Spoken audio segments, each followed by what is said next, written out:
Good evening, everybody, and welcome to another exciting night of NBA basketball. With the first pick, the Detroit Pistons select Cade Cunningham from Oklahoma State University. Chandler again. Oh, what a block by Maxfield! Oh my goodness! The Pistons are digging in. They got the depth. They got the big men. They got the better basketball team.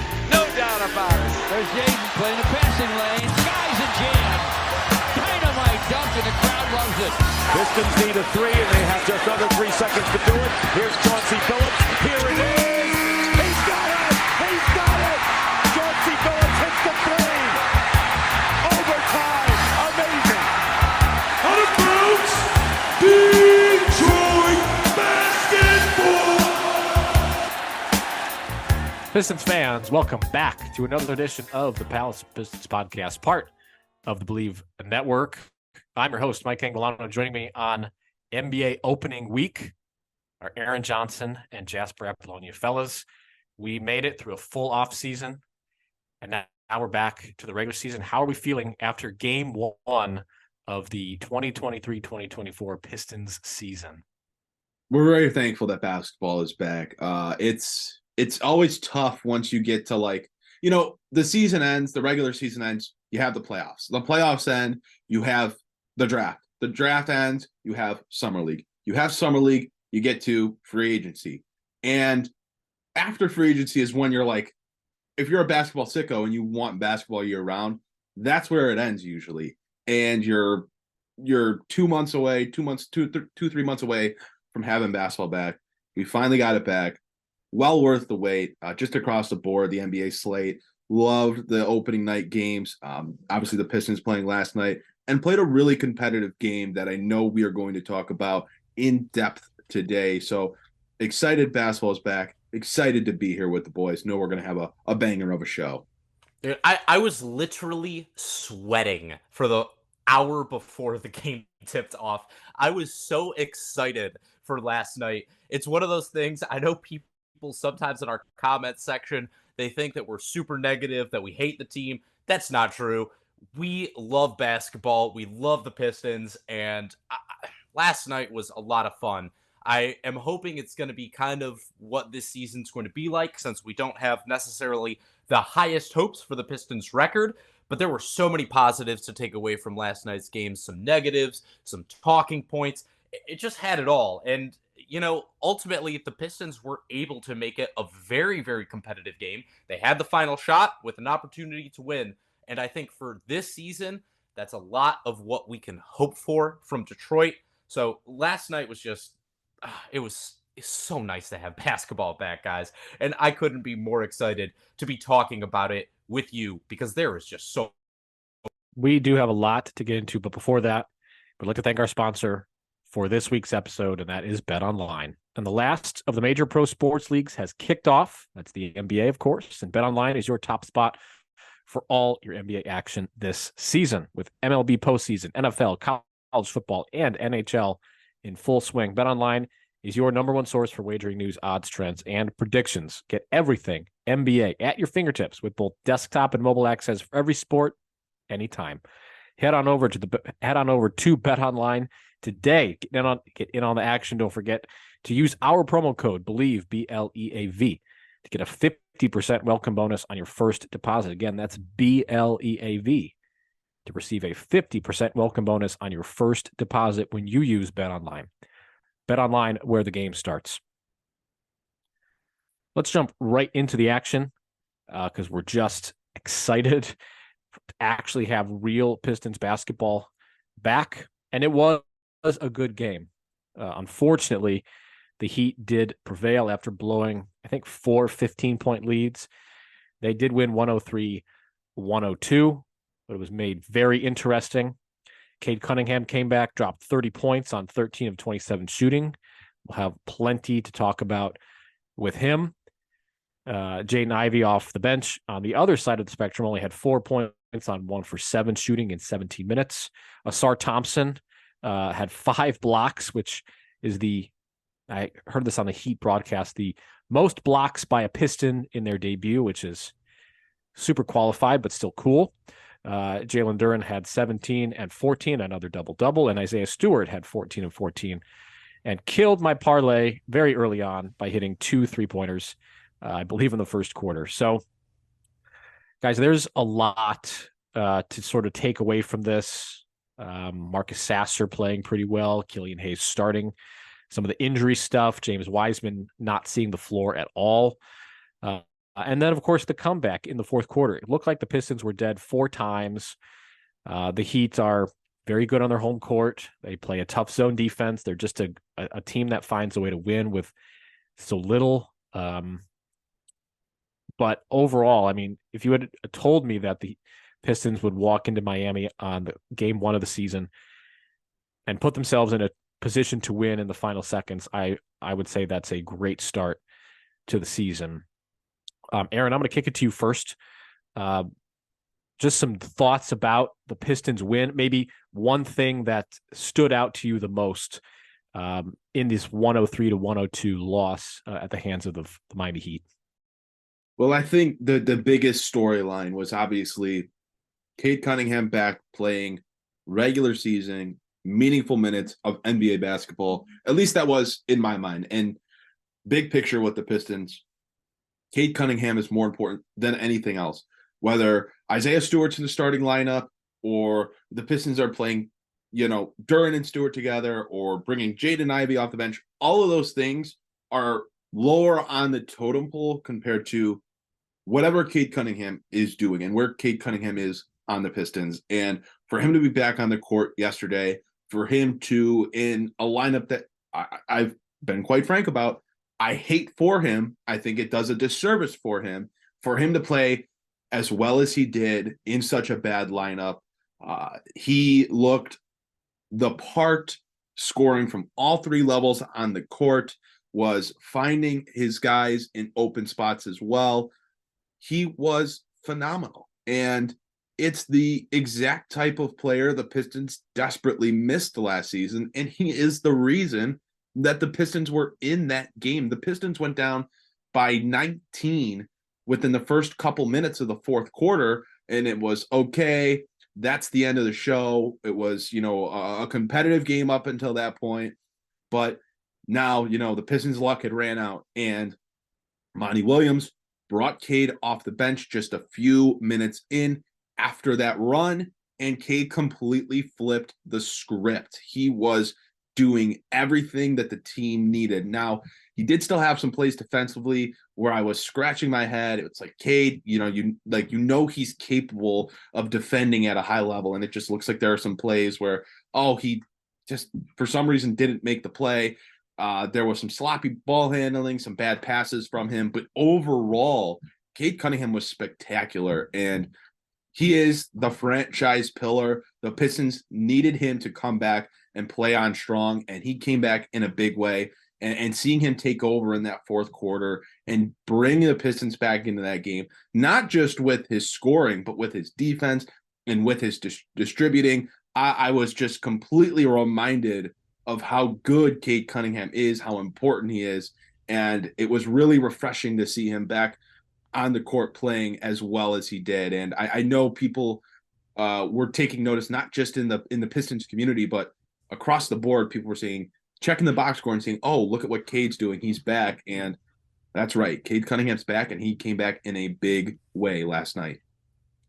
I'm going to start off by talking about the team as a whole. One of the most encouraging things to me about last night's game was that the Pistons beat Miami in 3 out of the 4 quarters they played. In fact, they outscored Miami by 10 points in the second half, which is incredibly impressive because, like Aaron said, they went down 19 at one point in the fourth quarter. It was an absolutely torrential comeback by Detroit. But I think even more so than that, the story has to be that they were in a great position to win that game had they only just been able to cut down on their turnovers in that disastrous second quarter that they lost by 14 points. If you're looking at something like that, they had 14 turnovers in the first half. In the second half, they only had 2. And one of the biggest parts of that was Cade Cunningham. Like you just said, Aaron, He had 3 turnovers in the first half, a little sloppy with the ball. Second half, no turnovers whatsoever. And for me, that was such a big part of last night's game. The Pistons showed not that they could be good over one quarter, not that they could be good over 2 quarters, but that they could actually win 3 out of the 4 quarters against the Miami Heat. And frankly, had they just not turned the ball over at an absurd pace in that second quarter, they easily could have won that game. They easily could have won that game. And even on the last shot of the game, Alec Burks, was he open? Was he being, baited into a throwaway from Killian Hayes? Who's to say? It didn't really work out the way they wanted, but the Pistons put themselves into an excellent position to win that game. I think that defensively, that was a big part of it. You said Ausar Thompson, 5 blocks, most ever for a Piston on their debut. Even more so than that, Mike, it's the most blocks for any non-center in NBA history in their debut. 5 blocks. And not just little blocks. He blocked Bam Adebayo. He blocked Jimmy Butler twice. He looked really impressive on that end. Whereas Cade Cunningham looked super impressive on the offensive end. So for me, there was a lot of positives to take away from last night's game as a team. We will get more into the individual players because Isaiah Stewart, Jalen Duren, Cade Cunningham, Ausar, and even to a lesser extent, Marvin Bagley and Marcus Sasser had really standout games from my perspective as well. There was a lot of good things to take away from last night's game, even if there were a lot of negatives as well. Yeah, and there were some negatives, and the turnovers were absolutely killer. They had 16 of them in the game. It led to 25 Miami points, so there is your difference. The Pistons had 13 blocks as a team, and yeah, Ausar Thompson looked like he was like developing a handle away from being a real problem. Calmly and coolly stepped into a 3, but Cade definitely is. He is the clear standout. He looked very controlled throughout, getting to his mid-range shots, driving to the basket. He had a drive, I think, in the second quarter right over Jimmy Butler that looked very controlled. He looked like a guy that maybe was operating a little bit slower than I remember, but you can't argue with 30 points, 3 boards, 9 assists, a steal on the block. He demonstrated some good defense, utilizing that size. But clearly, the Pistons' heliocentric star that they can build around. And Aaron, I know the spacing around is not very good. And, we'll talk about some of the injuries later that kind of are going to impact that for the next couple of weeks. But even without that good spacing around him, they still put together, a pretty good offensive showing. They erased a 14-point, or they went on a 14-point run, rather, in like 2.5 minutes. Pretty quick. Overall, though, Cade just clearly is the biggest takeaway in that he is back. He's a most improved player candidate if he can continue with this level of calmness and efficiency, whether the Pistons are going to put together a bunch of wins or not. But no, really quickly, Mike, I wanted to interject. I will say, it was a great performance from Cade. I will say, especially his jump shot looked a lot more controlled and with much better elevation. That was a big thing we noticed, even coming out of the draft, his rookie year. A lot of his shots came out flat. That didn't happen last night. There weren't those shots that were clanging off the back of the rim. But I will say, the turnovers in the first half were not great. He has shown some sloppy handles at time. And also, a lot of people were going at the refs for saying, Cade took 27 shots, didn't attempt a single free throw attempt. Unfortunately, looking back at a lot of those shots, I don't really know if I saw more than one play where he really deserved to go to the free throw line. And that is something I think we should, while Cade looked awesome, keep our eye out on, because it does still seem like he's having a little bit of problem drawing contact, and with his handle, just keeping it under control all the time as well. It is something I want to keep an eye on.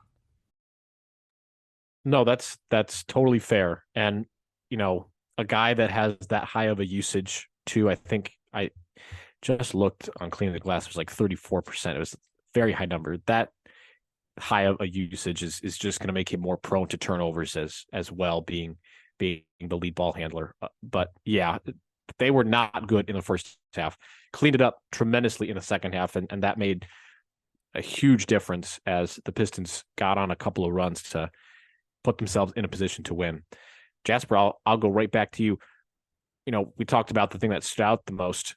What is one thing that stood out to you in a negative way, whether that be a player or a tendency? Because there were definitely both sides between good and bad here. We probably have similar ones between all three of us. But what is a negative that you saw out of this game? Mike, I was hoping you'd give me a positive because I have some other positives I'd like Let's to start talk there. about. Let's go to Well, sure. yeah, I'll let's talk go to about the positive. I'll be the nice guy of the Palace of Pistons podcast. I will say one big positive for me. Isaiah Stewart, Jalen Duren, and Cade Cunningham played 27 minutes together last night. Their net rating, plus 18.3. And even more so than that, Isaiah Stewart, his on-off splits were staggering, plus 43.9. I think for us, especially, we've had a lot of doubts about, you know, the efficiency and the efficacy of that lineup together. That was incredibly positive.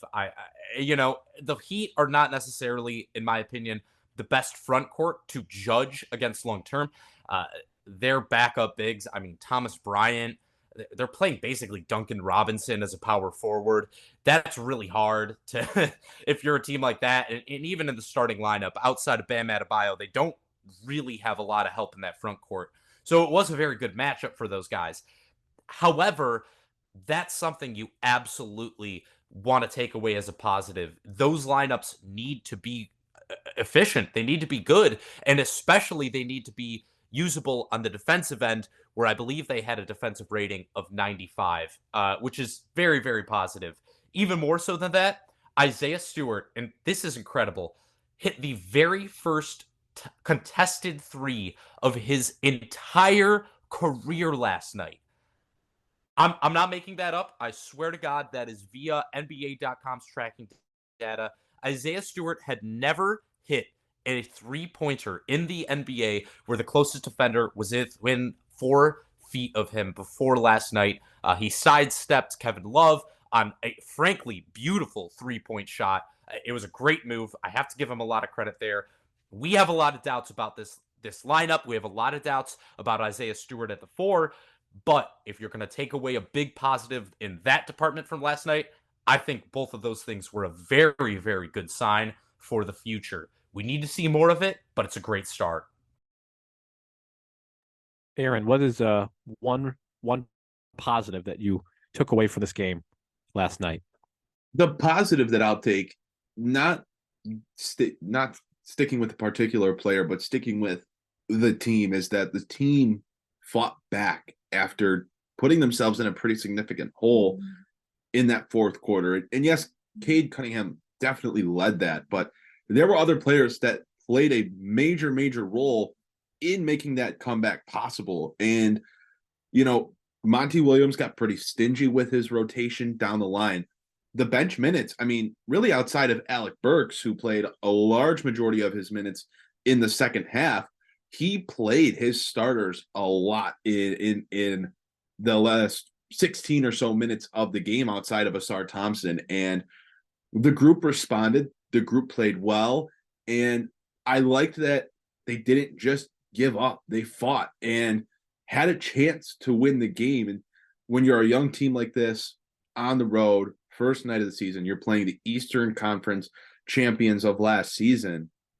For them to show this fight and scratch and claw their way back, like, this is not something that the Pistons would have done last year. They would not have been able to come back and compete in the game the way that they did. And for me, the way that they bared down defensively, the way that they really did a nice job of taking care of the basketball after, you know, just a ton of first half turnovers, that stood out to me, where they made some adjustments. The guys bought into the game plan, and they just played a lot better and stayed in the game. And that was probably one of my biggest positives, trying to not just talk about one specific player. I was really happy with the way that the team stayed in the game, despite it looking like here's a 20-point lead for Miami with 9.5 left. Let's pack it up and go home and start unloading. Right. Mike, I know you want to get to the negatives. I have a quick question for you guys. You know, especially Aaron, you're talking about Monty Williams playing his starters so heavily along with Alec Burks for the last, 12 minutes or so of the game. How did you guys feel about Monty Williams last night? Because there were a few things that really stood out to me, especially in terms of his rotations. I know last year we complained all the time about Dwayne Casey playing these all bench minutes. I believe last night it was only in the first half for like 2 minutes that Monty Williams threw out an all bench lineup, and that was just about it. And I think a big reason for that was, Jalen Duren picking up 2 quick fouls. We talked about also 14 turnovers in the first half, only 2 in the second half. Were there any other things that stood out to you guys about Monty Williams and what he did for this team in the first game? Obviously, we need to see more, but I definitely thought there were some different things that he showed versus Dwayne Casey. I'm glad that he went away from the all bench lineup in the second half, because those minutes weren't good in the first half. So they needed to get away from playing the 5 bench guys together. And in the second half, they didn't do it, and the results were much better. I don't necessarily want to get on Monty Williams after one game and start talking about his rotations.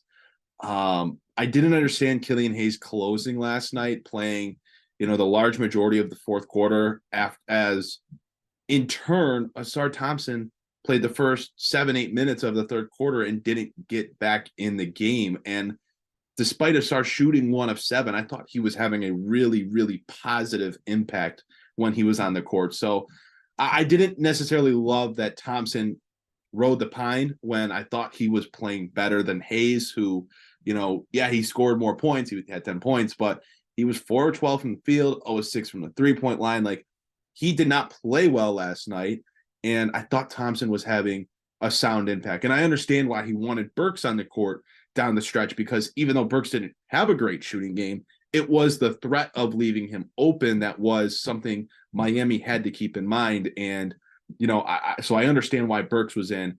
I would have liked to seen Ausar get some of those minutes from Killian. I just thought Ausar was playing well, and I thought he deserved to be on the court for the impact he was having. But I really can't nitpick one game from Monty Williams, especially after seeing the way that the team competed and really the way that the team adjusted after all those turnovers in the first quarter and then going down 20 in the fourth.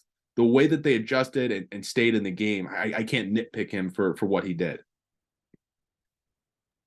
Yeah, I sort of agree with Aaron. It's early to sort of look at the rotation. I honestly can't even glean too much from it. I am glad we didn't see James Wiseman in the game. I thought Bagley played pretty well in the preseason and earned that right to be the primary backup big, and he rewarded that trust with a pretty solid Bagley game. I mean, he had 8, 8, and 3 in 16 minutes. Marcus Sasser looked pretty good. I mean, maybe the only thing I could take away is like he trusted going to Sasser for 10 minutes. Joe Harris played 11 minutes. Sasser was 3 for 4 from the floor, including hitting 2 threes. I mean, he looks like not to use a NBA Twitter term, he really looks like a baller. I don't know. I didn't understand not playing Ausar down the stretch either. And Killian Hayes he was having maybe an okay game. I mean, he shot poorly, but we've kind of come to expect that. He was 0 for 6 from deep. He did have 2 steals, but would have been nice to see Thompson continue playing, given that he was having a good game and, shooting be damned. He still had 7 boards, 3 assists, 5 blocks. He was very impactful when he was on the court, even if it wasn't scoring. But yeah, a little early to fully judge. I will say this. I mean, look, Ausar was a team low -14 last night. And a big part of that comes because he was on the bench for that fourth quarter comeback. But the way I see it, something that seems very clear to me with Monty Williams, and shoot, we saw it even in, Phoenix with DeAndre Ayton, where he really has to trust you. And a big part of that trust comes with, what you can do on the court. I think for me, the reason why Ausar was on the bench, and I agree, I would have maybe played him a couple more minutes in lieu of Killian Hayes. That being said, I think that as of right now, Monty Williams trusts Killian with the ball in his hands more in terms of like as a passer. I think that he just, Killian's a vet and Ausar is a rookie.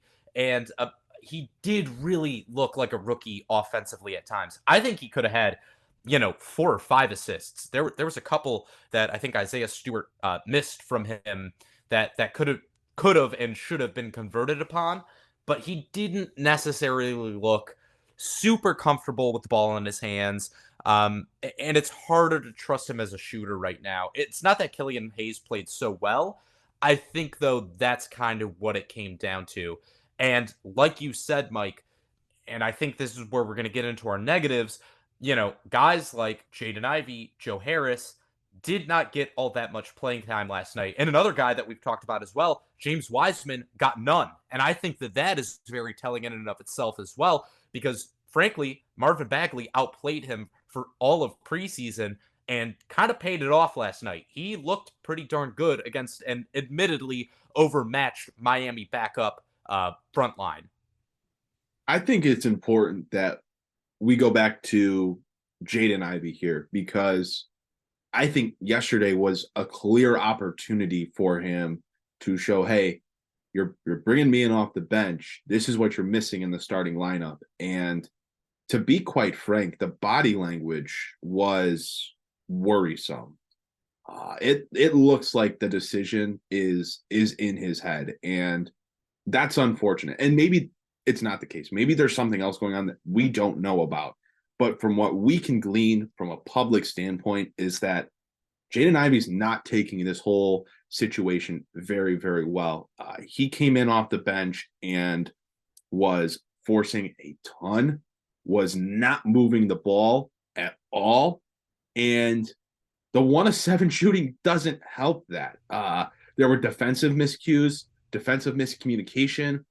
He didn't prove Monty Williams wrong last night. He proved him right. And that's concerning, because Jaden Ivey was spectacular last year. And we have talked about at length that he was put in a very tough position last season once Cade went down. And he made the absolute most of it.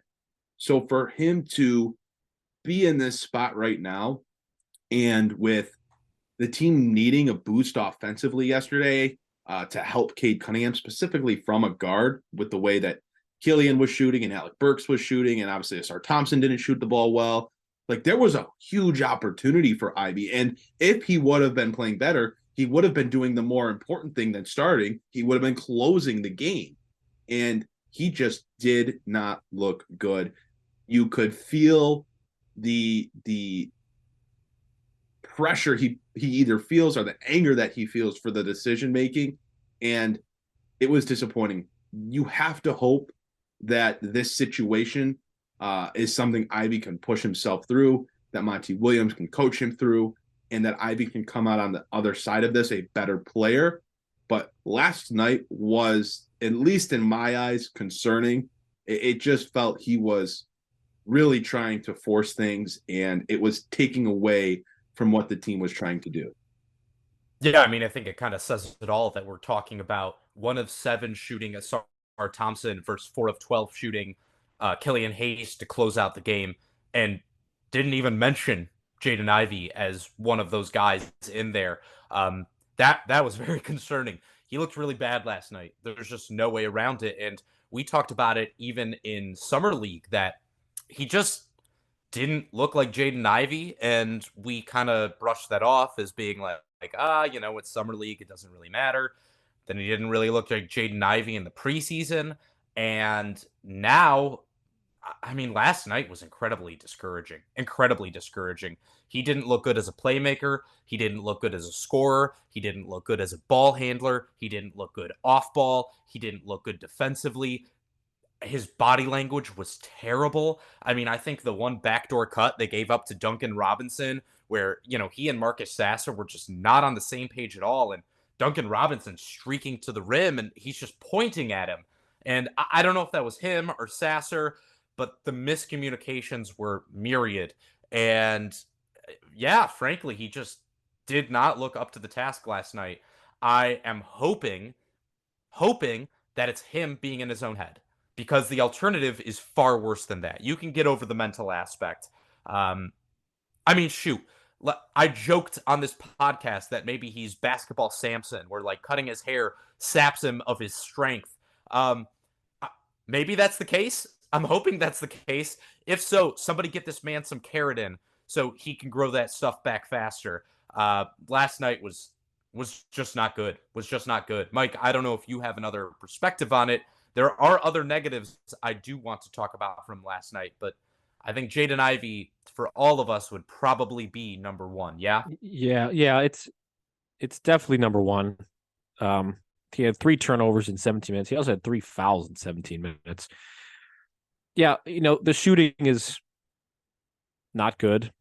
I'm hoping that this is just a role adjustment and he's going through it mentally and, trying to accept a different role on this team as the 6th man. First man, I guess, in this instance, probably the 2nd man off the bench because Burks had more minutes than him, but definitely concerning to see the poor body language and the inability to make an impact, even in 17 minutes of play.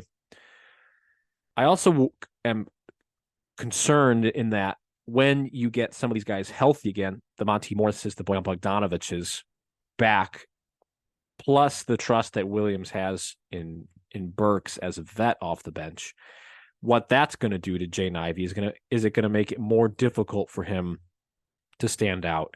Is he going to, continue to see his minutes sit at about 17 minutes per game? And how is that going to impact his psyche, as he tries to carve out a role? It's definitely concerning. Again, it's only one game. But you have to be discouraged by what you saw out of a player that just a couple of months ago we were talking about making massive strides as a shooter and a playmaker.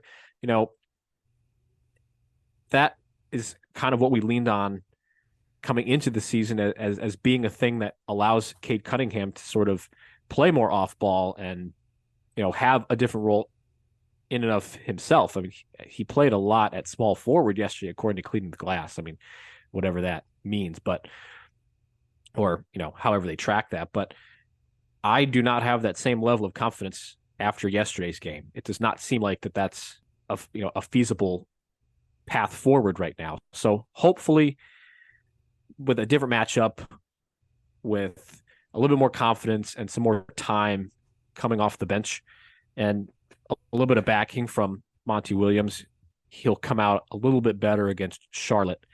But I do worry that once you get Morris back and once you get Bogdanovic back, that it's going to be difficult for Ivy it's going to be the same level of difficulty rather for him to, carve out a role off the bench. Just given what we know about Williams and how he likes going to Burks and how he's praised Killian Hayes all preseason as making meaningful strides. But Jasper, what is another negative that you wanted to talk about? I would have to say, for me, Joe Harris last night was a definite negative.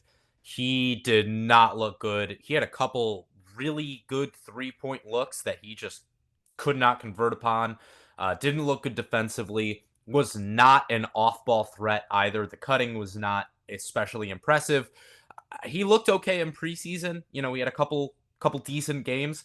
But last night was definitely a negative for me, and we are going to talk about at the end of this podcast about some of the injuries. One of the biggest, if not the biggest, injury to Detroit right now is Bojan Bogdanovic being out. He is their best shooter. He is a key player for them on the wing. And Joe Harris, a guy who is their second highest player this year, was brought in this offseason to be an off-ball shooter for Detroit. And now is a player that they desperately need to space the floor now that Bogdanovic is out. He was not effective last night. And I think that is something that should be very concerning for Monty Williams and the coaching staff as a whole, because without Bogdanovic, without Monte Morris, who is a decent three-point shooter, and they need Joe Harris to be an effective player. If he can't do that, they are going to have some real problems against teams. They need his shooting to be better. Last night was definitely not it. On the upside, I guess Marcus Sasser looked good in terms of shooting. That was definitely a positive, but you shouldn't be relying on a rookie in Marcus Sasser for that level of shooting game in and game out. Joe Harris has to be better. He was not even close to good enough last night. I mean, he was probably the only player on the floor who was worse than Jaden Ivey. I would say that he was even less impactful. I don't know. It's a toss-up for me, but neither guy looked good. Joe Harris has to sort it out if this team is going to win any games when Bojan Bogdanovic is still out with his injury. Aaron, I mean, it's pretty clear that, Jasper, to answer your question, I think Harris was definitely less impactful than Jaden Ivey. Definitely. At least Ivey scored and had a couple of assists. Harris was 0 for 2 from the floor, and that's it. Otherwise, he was just getting cardio out there. Aaron, any negative that stood out to you? You can even do one that we've already covered, whether it's Ivey or Harris or James Wiseman not getting any minutes.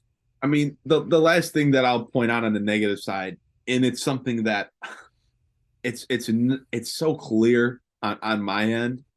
I don't understand where the disconnect is with the coaching staff and within the organization, but the starting lineup the Pistons rolled out with 4 non-shooters. I get Isaiah Stewart shot 2 of 3 from the 3-point line. It's one game.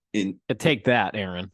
Yeah, literally. Every time he those first 2 threes that he made, I could just feel like someone out in that world thought of me when Isaiah Stewart made those 2 3-pointers each time. So yeah, it was me. Problem is, and this is from Sam Vecini, Cade Cunningham, Killian Hayes, Ausar Thompson, Isaiah Stewart, Jalen Duren starting lineup had a offensive rating of 93 and a -20 net rating in 13 minutes.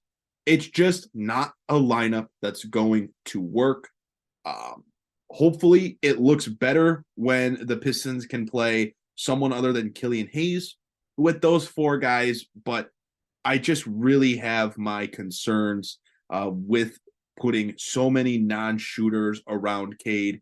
It really feels like you're doing a disservice to him. That's my biggest negative for sure, is that lineup wasn't great.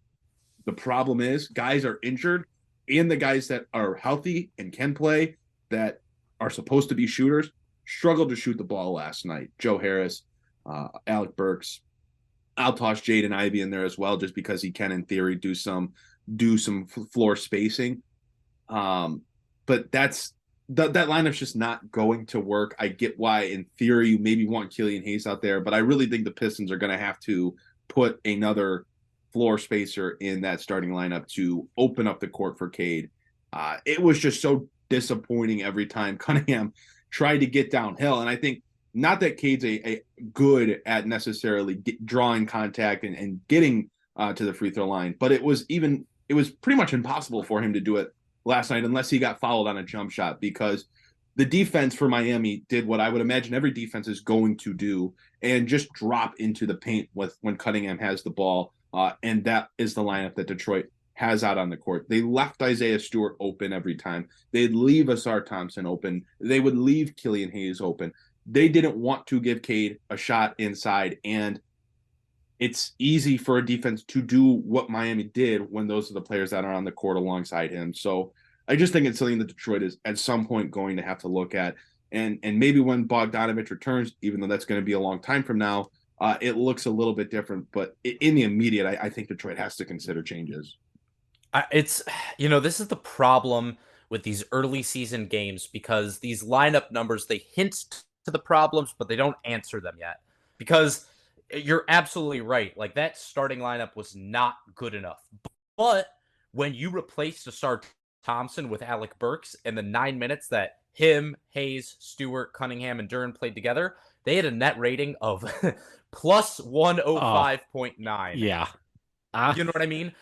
And so that exactly, it begs the question, like, what's the noise here? What's the issue? Is the issue that they are lacking a floor spacer? Because, if Bojan Bogdanovic comes back and you replace, say, Ausar Thompson or Killian Hayes with him, okay, do you have enough shooting to carry you over the top to where you can play that hard-nosed defense, get those rebounds with Stewart and Duren? Or is it the problem that, you have Isaiah Stewart out there playing the 4? We saw it last night. I mean, most of the Pistons' good open looks, especially the ones in the paint, came when Cade Cunningham got doubled. The Miami Heat did pretty well when they were able to sit back, play one-on-one, and make Cade make tough jumpers versus, doubling up on him and leaving Stewart and Duren open to the post where they could convert on those easy shots. Another issue, too, is like Isaiah Stewart post-ups. Holy crap. No, they cannot continue. No. I mean, they just cannot continue. Last night was, there was two of them were hilarious. They were not even close. He doesn't look like knows what he's doing out there. The guy was 7th percentile last year of all qualified NBA players in post-ups. He was the 13th worst in the league. 7th percentile. Those cannot continue either. So, unfortunately, there's just a lot of noise around the Pistons lineups right now. I don't really know what the answer is, but I'm with you, Aaron. I do agree. You cannot throw a 5-man lineup of Hayes, Stewart, Cunningham, Duren, and Ausar out there right now. There is just not enough shooting. It's not going to work. I don't know what the answer is at this point, but there has to be something that changes, especially with Bogdanovic out for at least another month. It's just not tenable in the meantime.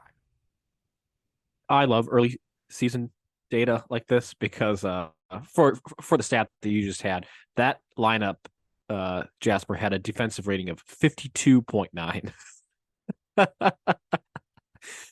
in 17 possessions. Well, that's what happens when you replace Ausar Thompson with defensive maestro Alec. Clearly, it cuts the defensive rating by like 60 points. And then the third best lineup was Sasser, Ivey, Burks, Harris, and Bagley at the 5, which was plus 44.6, because obviously Ivey and Harris were carrying on offense. With that lineup. Yeah, they had four lockdown defenders: Joe Harris, Alec Burks, Marvin Bagley, Jaden Ivey. You can't score on these guys. Yeah, it's Joe Harris, who just 18 months ago looked like Frankenstein on the court because of his ankle injuries. Yes, early season lineup data is just hilarious. But I think the overarching theme is there. It's just not tenable shooting wise, and you could see defenses collapse on Cade the moment he steps into the paint, knowing that there's not enough shooting around him, and maybe Bogdanovic coming back will rectify that problem, but we'll have to see. And in fact, we're going to be having to wait several weeks until Bogdanovic is even evaluated to come back onto the floor. I don't have it pulled up. Is it 4 weeks and reevaluated? 3 for Monte Morris? Yes, it's 4 weeks and then reevaluated for Bogdanovic. Monte Morris, 3 weeks. And I believe we're still in that same range with Isaiah Livers. I mean, yeah, I think it's 3 to 4 for him as well. I think it's even going to be more. When it came out, it was 6 to 8 weeks, and that was Correct. 2 weeks ago. So right. We're still looking at 4 to 6 weeks for Isaiah Livers. And that's tough because those are, I mean, there's an argument. That's three shooters. That's probably your three best shooters. I was going to say, there's an argument to be made that, depending on what happens with Joe Harris, those are your three best shooters on the entire team. So that's a big issue. Big issue. The other thing that I'll say here is this is just for them to be reevaluated. Like, odds are, if they're reevaluated and they say, okay, they're good, there's going to be a ramp-up period for Bogdanovic, who didn't go through training camp, for Monte Morris, who did not go through most of training camp, for Isaiah Livers, who did not go through training camp. So it's not even okay, in 4 weeks, we're going to look at them, and if we say they're good, they're coming right back. There's going to be a ramp-up process as well here. So you're missing them, not just for the first month of the season, but probably closer to 2 months. I mean, and as far as Bogdanovic goes too, we don't know, but it seems somewhat likely this is his injury from last year that's still ongoing. Like, there's no indication that he injured himself during the offseason. There's a lot of reason to believe that this is the same lower body injury that cost him the end of last season that has continued into this season. So we have no idea how long-term of an issue this is at this point. Like you said, reevaluated in 4 weeks. Who even knows if he's ramping up in 4 weeks? To me, that's very... Yeah, a 34-and-a-half-year-old forward that has a history of some lingering injuries coming back in 4 weeks is not going to happen. It is probably going to be an extra 2 weeks after that, until he's even ready to, get onto a court and play meaningful minutes. So super disappointing as one of the few floor spacers on the roster. We'll just have to keep waiting along with him and with Livers and with Monte Morris. With Morris, because I touched on it a little bit with Jaden Ivey. Monte Morris was he is a good veteran backup point guard. Has been for quite a while, pretty efficient. Any thoughts on the guard rotation, while he's out or even after he comes back, and how that's going to impact things? Because Killian Hayes got 30 minutes yesterday. Ivey got 17. Sasser seems like if he keeps shooting, he's going to force his way into the discussion of getting some minutes at one of the guard spots. Any thoughts on that once Morris is healthy and able to come back? Because he's not a Corey Joseph where you're kind of fearing him getting into the game as that savvy vet backup point guard. I think that Morris is probably considerably better than what we were getting out of Corey Joseph last year. Look, I don't see a world where Monte Morris isn't in the rotation when he's back. He has been a very, very good backup point guard. I think that in a world where Bogdanovic is still out by the time Morris comes back, there's a world where Monte Morris should arguably be in the starting lineup. If Monty Williams wants to continue this, having another ball handler alongside Cade, I would argue Monte Morris would be a much better fit than Killian Hayes, because Morris is just as good of a distributor, a floor general, and he's going to be able to shoot the ball at a much better clip than Killian Hayes can. So I think Morris is going to be, will be, and needs to be in the rotation when he's able to come back. I think that it's really going to be, at least what it seems to be, is there's a competition for the guard minutes, and no one has really a guaranteed spot outside of Cade Cunningham. Like, if Killian isn't playing well, I don't see Killian being in the rotation. If Marcus Sasser isn't playing well, I don't see Marcus Sasser being in the rotation. I would imagine Ivy is going to be in the rotation somewhere. It could be in the starting lineup if he figures things out, but for now he's coming off the bench. Like, Morris is going to help this team right away when he comes back, just because they need someone with his skill set available, and I just don't see how he's not in the rotation when he comes back. I think he's just a proven commodity, whereas guys like Sasser and Killian Hayes are just going to have to continue to earn it on a nightly basis, whereas we know Morris is going to help this team when he comes back. I'm going to be honest with you, man. I think Jaden Ivey needs to get his act together, unfortunately, in the next couple of weeks, because last night the Pistons ran with 5 guards and he was the worst of them. I'm not saying he's going to be out of the rotation. I don't think you can do that as an organization, draft a guy number 5 overall, and then because he's struggling to open the season the next year, you don't give him playing time at all. I mean, that to me would be quite an indictment of Jaden Ivey right there. But look, if Marcus Sasser plays the way he did last night, and frankly did throughout summer league and preseason, where he showed that ability to be explosive offensively in very short minutes and not make, a lot of mistakes, I definitely think you have to make room for him in the rotation. Alec Burks, as long as he's on the team, has to be in the rotation. And like you said, maybe the minutes come at the expense of Killian Hayes, but Monty Williams has proven time and time again that he's going to roll with the guys he trusts. And he clearly trusts Killian Hayes as a ball handler, as a defender, whatever it may be. He trusts him. And I don't think that unless Killian completely is unplayable offensively, I don't think his minutes are going away. So maybe the solution is, if Joe Harris isn't playing well, maybe you take away his minutes, you move Burks down to the 3, and you roll with small lineups as your backup unit of Sasser, Ivey, Burks, and maybe and then Monte Morris. I think that's hard. That's really hard to pull off, but you might have to do it in order to find those guys playing times. It's just going to be really difficult for Monty Williams to find the minutes here, because you have 6 guards in your lineup that, as of right now, probably all deserve playing time. Like I said, a lot of it is dependent on Marcus Sasser continuing to be this kind of explosive offensive option off the bench, but it's not going to be an easy task to find the minutes once Marcus Morris comes back, because I know he's not sexy, but the guy is he's too good of a player to not be in this rotation. I'm sorry. There's nobody I see outside of Cade Cunningham that absolutely positively has proven they deserve those minutes over Monte Morris. He's not going to turn over the ball. He's going to give you good defensive minutes. That kind of seems like it's what Monty Williams wants from his off guard.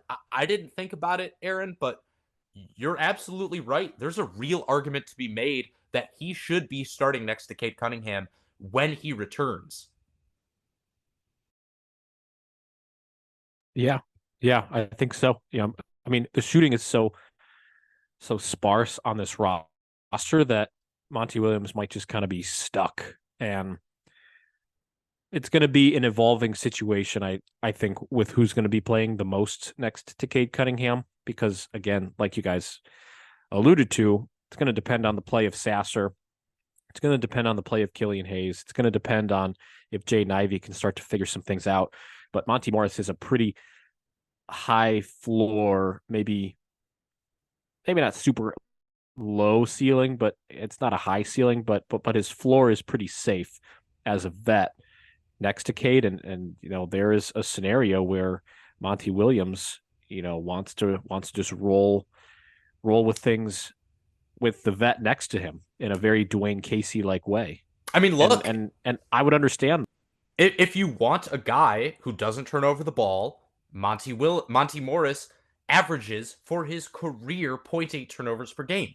If you need somebody next to Cade to provide that spacing because you're limited with Ausar and Duran and Isaiah Stewart in your front court, Monty Morris is a career 39% from 3-point land. So it makes a lot of sense with what you need from your starting lineup and what Monty Williams is looking for from his starters to play Monty Morris next to Cade Cunningham. I really do think that it's more than just like a viable option. I think it might be a necessity, just looking at how the spacing in that starting lineup was in that first game.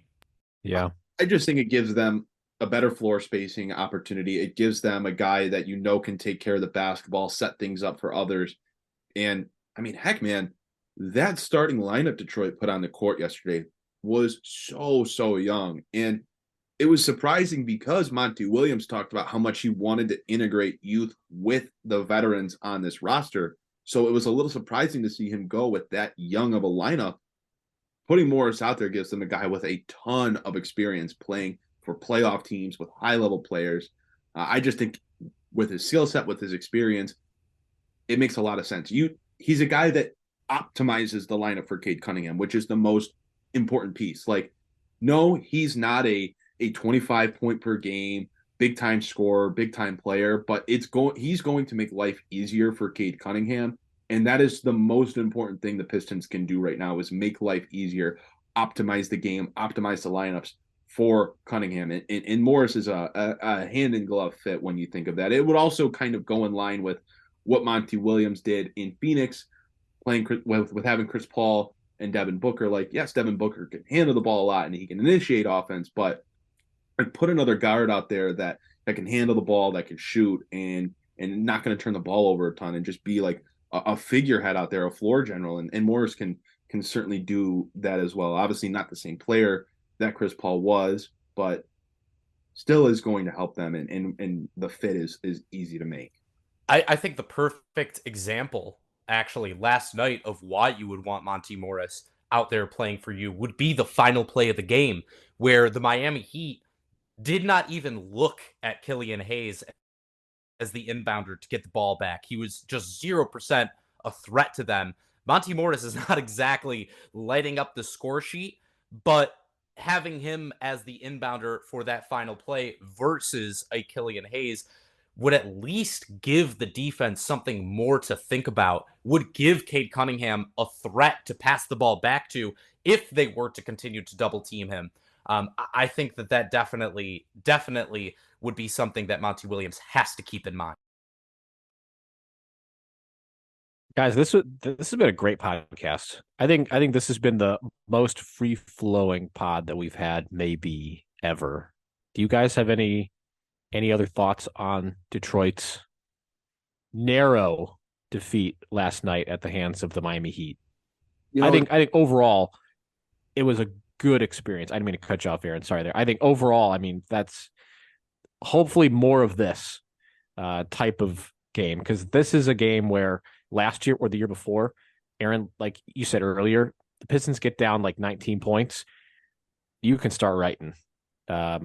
They did not have the tenacity to make any sort of comeback. It was very unlikely. I think this time around you have a squad that is definitely more capable of making some comebacks and playing tough to the bitter end, whether that's the personnel or that's because of Monty Williams. But overall, again, I think if you had told me like 2 or 3 weeks ago that without Bogdanovic or Monte Morris, the Pistons nearly beat the Heat on their home court, the defending Eastern Conference champions, and Cade puts up 30, I'd say, holy crap, we are in for at least a compelling season. Maybe not a good season in terms of wins and loss, but at least a compelling season. I think the Pistons can look back at last night's game and learn a lot. Like, they can look back and say, if we don't turn the ball over 9 times in the first quarter, we win that ball game. Like, very easily actionable items for Detroit to take a look back at and say, this is where we lost the game. This is where we dug ourselves our holes. These are the things that we did well to recover. These are the things that we did differently in the second half. These are the things we did differently in the last 10 minutes of the game. And this is what we need to do. This is how we need to play. These are the guys doing what we need for this team to compete and win ball games. So, yes, it's only one game. You can only talk about it so much. You can only take so much from the data. You can only take so much from the lineups. But when you look at the film, you can see where things went right, where things went wrong. And for Detroit to have so much go wrong yesterday, it seems like, with the turnovers, with the bad shooting across the board, with a lot of the injuries that this team's already dealing with, there's a lot Detroit can look at and say, okay, here's what we did, here's what we can do, and immediately see better results. So it was honestly a good game to watch, a pleasurable viewing experience. I was not going into the game with high expectations. I did have Pistons plus 9.5 for my gamblers out there. A little little look ahead, the Friday night game in Charlotte or against Charlotte, Pistons money line. Like, I think it's playable. The spread's 4. Like, you can play the spread. Pistons money line at plus 150 with the way that they played against Miami. Charlotte is also coming off a win, so maybe there's some deference there, but I think I'll be looking at Pistons money line for my gambling people out there for the Friday night game, not to get ahead, but that's what I thought from the game last night, and hopefully the Pistons are able to adjust moving forward. That's well said, Aaron. I definitely think that's the biggest thing you should be taking away from last night's game. Was it perfect? No. Were there a lot of negatives? Yup. Did they win? No. But what they had last night was something that I did not see last year for much of the season, and even the year before. It was learning. There were learning moments throughout that entire game, and there were times that you could look at, plays that you could look at, situations, lineups that you could look at where you go, well, if they had done this a little differently, they had done this, they had cut down on the turnovers, if they had played this guy in this situation, they really easily could have won that game. And I think about the last 2 seasons where there were so many losses for this team that there was just nothing to take away from. As a team, there were individual things to take away from. Oh, Jaden Ivey played well. Oh, the Marvin Bagley had a good game, which, by the way, I'll give Marvin Bagley a shout out. He did have a good game last night, and I think that he's doing a really good job of solidifying himself as the main option for Detroit off the bench for their bigs. I think it's crucial for him to outplay James Wiseman the rest of the way. There were just so many times that last season, though, you couldn't take anything away from the loss. You just went, the Pistons didn't have the talent. The Pistons didn't show up tonight. Last night was not that same thing. What you want from this season, because I think we're still in the same place where we're not anticipating this team making the playoffs, probably not even the play-in.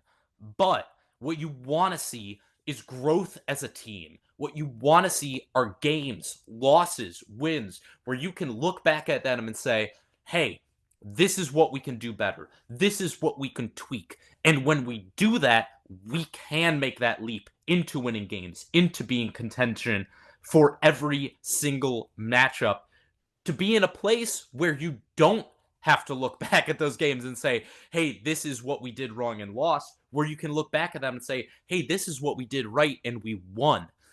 When I look at last night's game, yes, it's the first game of the season, but that is the number one thing I'm taking away from it. Learnable, teachable losses. Things that make you better as a team, ways that you can grow as a roster. I didn't see a lot of that the last couple of years. I did last night. I think for me, that was incredibly. We could dust off the Ty Lue quote. There's no wins and losses, it's wins and lessons. Wow, that's beautiful. Brings a tear to my. He was fired 6 games later. Tear to my eye. Gets fired 6 games later. Yeah. Is this your way of telling me I'm off the podcast, Michael? No. Oh, Michael, what the? Wow, that really came out there. Yeah, well, you know what? You're core memory of being yelled at when I was 8. Michael Angulano III. Young man, you are in trouble. Ooh, don't even throw the Raymond in there in the middle. That's some deep stuff. Yeah, wins and lessons. Will probably be I think it's been the theme for the last 4 years, but now I think you're actually learning meaningful things with, a championship caliber coach and a lot of good young players. And yeah, it's going to be an interesting season. If that game is any indication, it's going to be a lot more competitive than what we're used to seeing. Aaron, I will give you the last word. Oh, I feel like I've talked so much on this podcast, and we all have talked so much. I think we've been going for an hour and a half. It wouldn't surprise me, but I know I spent a lot of time in the last few minutes that I talked about. I got all over the place. I even started talking gambling. So I'm going to. Oh, that's true. You did. I forgot about that. And say, look, long season ahead. There's going to be a lot to talk about. I hope you're sticking with us here at Palace of Pistons. We've got content on the website. I know Jasper has an article that is coming out here shortly. Might even be out by the time you're listening to this show. We Could have be a lot of content across the board. Make sure you're following us on all of our socials at Palace of Pistons on X. Make sure you are following the page on Facebook. We're not super active on Instagram, but you should be following us there anyways. And then obviously you can follow each of us on X as well. My handle is at AJohnsonNBA. Oh wow, we're just plugging everything. We're plugging. Let me plug this. Check out the new Chris Crack album, All My Friends Are Dead. 2 tracks produced by me, myself, and I. It has nothing to do with Pistons, but whatever. We're plugging, baby. Black Lives Matter was a scam. Putting all my bills in Jesus' name. Both produced by yours truly. So check those out too. Why not? Okay, sounds good. This is the plug hour of the podcast. Aaron, you called yesterday's game a pleasurable experience. I hope that this podcast was a pleasurable listening experience for all of those people that are now a little more excited for Pistons basketball this year after an exciting first game. We hope there'll be a lot more like them, and a couple more wins scattered here and there will be awfully nice to see. But the future, if yesterday is any indication, future is obviously looking a little bit brighter. So that's going to do it for this edition of the Palace of Pistons podcast. I'd like to thank my co-hosts, Aaron Johnson, Jasper Apollonia, as always, for joining me. And once again, I'd like to thank our sponsor for this week. That would be Bet Online. Thank you to them for sponsoring this episode of the show. I am Mike Angbolano. Thank you so much for joining us on this edition of the Palace of Pistons podcast, and we will see you all next time.